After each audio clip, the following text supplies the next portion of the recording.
Felicia Goosen is omtrent 27 jaar gelede in 'n Thaise tronk gebore toe haar mammie Vanessa opgesluit is omdat sy aan dwelmsmokkelary skuldig bevind is. Nou Felicia was tot op die ouderdom van 3 saam met haar ma in daai tronk voordat sy toe Suid-Afrika toe gestuur is. Vandag is sy 'n youth wellness counselor en confidence coach en dis 'n voorreg om haar nou hier op die KLOP couch te verwelkom. Welcome to the KLOP couch. I'd like to know how your mommy is. Thank you for having me, Hein. She's doing really well. I think she is starting to live a life and enjoy it. You know, all those years that's been stolen. So I'm really proud of her that she's integrated fully back in society. How often do you still talk about that episode in her and your life? I think more when we're doing events and certain things like maybe magazines or TV interviews. But on a personal basis, it's more things that we discover that maybe we still need to heal on, or maybe memories that come up and we speak about it. So it's coming from a place of healing and not really an unpleasant conversation. What are those memories in your case?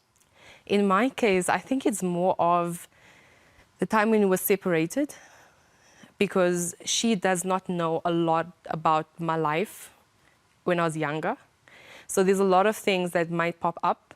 And I was like, oh, this happened when I was younger. Then she would tell me, oh, in prison, you actually had that character trait, or you were cheeky as well, or stubborn. So a lot of times I hear something different and she hears something different, and it makes our bond closer. So it's like a catch-up. Did you accept your foster parents as foster parents or as your parents when you were growing up, as in biological almost? As my parents. I always knew that they're not my biological parents, but they loved me as if I was their child. But internally, I pulled away from them, but I knew they loved me unconditionally, and they were mommy and daddy. That's how I relate to them until today. Do you know your biological father? Did you have any contact with him? Yes. So I met him in 2011. He just like rocked up at the house and he's like, I'm your father. And I was really angry. But we also went on a journey, and today we're best friends. What caused the anger? I felt neglected. I couldn't understand how, if your daughter's out there and you're not with her, wouldn't it bother you? So I felt extremely rejected and neglected, and I was angry because, I mean, where were you all this time? So that's why I felt angry. What effect did it have on your life as a young woman, that sense of not belonging? It had a major impact on my life. Like constantly I felt rejected. I walked around like a hollow person, not having purpose. And I felt like a mistake for the whole of my life until the age of 19. And it affected, basically, I was diagnosed with major depressive disorder, anxiety disorder. I had chronic ulcers, I had chronic pain. I was struggling in school. I was self-harming. I attempted multiple times to commit suicide. So it really impacted me a lot. At what point did you realize, or did someone tell you, you need to do something, you need to make a change in your life, to move away from that self-destruction? Not really. I think I just hit rock bottom. Like, extremely rock bottom. There were a few rock bottoms when I had like a mental breakdown, but this rock bottom was when I was 19, just started university. My mother, Vanessa, came back. I lived on my own. So you'd think things would, you know, get better. But I was on medication, and I think depression at that time got me down so much.